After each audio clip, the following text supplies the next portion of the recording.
السلام علیکم۔ اعوذ باللہ من الشیطان الرجیم، بسم اللہ الرحمن الرحیم۔ وَأَقِیمُوا الصَّلَاةَ وَآتُوا الزَّکَاةَ وَمَا تُقَدِّمُوا لِأَنفُسِکُم مِّن خَیْرٍ تَجِدُوهُ عِندَ اللَّهِ إِنَّ اللَّهَ بِمَا تَعْمَلُونَ بَصِیرٌ وَقَالُوا لَن يَدْخُلَ الْجَنَّةَ إِلَّا مَن كَانَ هُودًا أَوْ نَصَارَىٰ تِلْکَ أَمَانِیُّهُمْ قُلْ هَاتُوا بُرْہَانَکُمْ إِن کُنتُمْ صَادِقِینَ بَلَىٰ مَنْ أَسْلَمَ وَجْهَهُ لِلَّهِ وَهُوَ مُحْسِنٌ فَلَهُ أَجْرُهُ عِندَ رَبِّهِ وَلَا خَوْفٌ عَلَيْهِمْ وَلَا هُمْ يَحْزَنُونَ وَقَالَتِ الْيَهُودُ لَيْسَتِ النَّصَارَىٰ عَلَىٰ شَيْءٍ وَقَالَتِ النَّصَارَىٰ لَيْسَتِ الْيَهُودُ عَلَىٰ شَيْءٍ وَهُمْ يَتْلُونَ الْكِتَابَ كَذَٰلِكَ قَالَ الَّذِينَ لَا يَعْلَمُونَ مِثْلَ قَوْلِهِمْ فَاللَّهُ يَحْكُمُ بَيْنَهُمْ يَوْمَ الْقِیَامَةِ فِيمَا كَانُوا فِیهِ یختلفون۔ ترجمہ۔ اور نماز قائم رکھو اور زکوٰۃ دو اور اپنی جانوں کے لیے جو بھلائی آگے بھیجو گے اسے اللہ کے یہاں پاؤ گے، بے شک اللہ تمہارے کام دیکھ رہا ہے۔ اور اہل کتاب بولے، ہرگز جنت میں نہ جائے گا مگر وہ جو یہودی یا نصرانی ہو، یہ ان کی خیال بندیاں ہیں۔ تم فرماؤ لاؤ اپنی دلیل اگر سچے ہو۔ ہاں کیوں نہیں، جس نے اپنا منہ جھکایا اللہ کے لیے اور وہ نیکوکار ہے تو اس کا اجر اس کے رب کے پاس ہے، اور انہیں نہ کچھ اندیشہ اور نہ کچھ غم۔ اور یہود بولے، نصرانی کچھ نہیں، اور نصرانی بولے، یہود کچھ نہیں، حالانکہ وہ کتاب پڑھتے ہیں۔ اسی طرح جاہلوں نے ان کی سی بات کہی تو اللہ قیامت کے دن ان پر فیصلہ کر دے گا جس بات پر جھگڑتے ہیں۔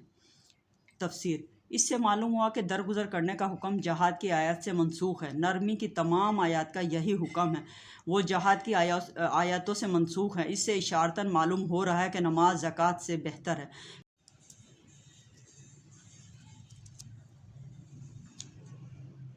نماز زکوٰۃ سے بہتر ہے۔ نماز کو زکوٰۃ پر مقدم کیا گیا۔ تمام شرعی احکام زمین پر ہی بھیجے گئے، مگر نماز معراج میں حضور صلی اللہ علیہ وسلم پر عرش پر بلا کر عطا ہوئی۔ یہ رب کا پیارا تحفہ ہے۔ یا ان اعمال کا ثواب پاؤ گے یا اعمال وہاں پاؤ گے۔ حدیث شریف میں ہے کہ قیامت میں اچھے اعمال اچھی صورت میں عامل کے سامنے آئیں گے۔ اس سے اشارتاً معلوم ہوا کہ اس کی نیکی کی جزا ملے گی جو اللہ میں کر لی جائے۔ بعد موت بعض اللہ کے بندے ذکر اللہ اور تلاوت قرآن کرتے ہیں مگر اس پر جزا نہیں۔ ہاں صدقہ جاریہ کا بدلہ بعد موت ملتا رہتا ہے، کیونکہ یہ زندگی میں ہی کر لیا گیا، اس کا نفع دائم ہے۔ اس سے ایصال ثواب کا مسئلہ حل ہو گیا کہ اگرچہ صالح مومن قبر میں اللہ کا ذکر کرتا ہے مگر زندوں کا ذکر اللہ جس پر ثواب ملے گا اسی کا ایصال ثواب ہو سکتا ہے۔ شان نزول مسلمانوں سے یہود مدینہ کہتے کہ جنت میں صرف یہودی جائیں گے، اور عیسائی کہتے تھے کہ جنت میں صرف عیسائی جائیں گے۔ یہ گفتگو مسلمانوں کو بہکانے کے لیے تھی۔ ان کی تردید میں یہ آیات کریمہ نازل ہوئی جس میں فرمایا کہ یہ بکواس ان کی اپنی رائے سے ہے۔ توریت و انجیل میں یہ فرمایا گیا، معلوم ہوا کہ نجات کا مدار نسب پر نہیں، بے دلیل کی کسی قوم پر ہدایت کا منحصر ماننا طریقہ کار ہے۔ معلوم ہوا کہ جو نفی کا دعویٰ کرے وہ بھی دلیل لائے۔ کوئی دعویٰ بغیر دلیل قابل سماع نہیں، خواہ ثبوت کا ہو یا نفی کا۔ دیکھو کلمہ طیبہ لا الہ الا اللہ میں نفی و ثبوت دونوں کا دعویٰ ہے اور دونوں کی دلیل ضروری ہے۔ لہٰذا جو کہے گا کہ حضور صلی اللہ علیہ وسلم کو علم نہیں، وہ بھی دلیل لائے۔ معلوم ہوا کہ بغیر اسلام قبول کیے نیکی قبول نہیں۔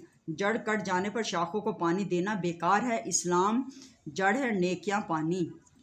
سبحان اللہ۔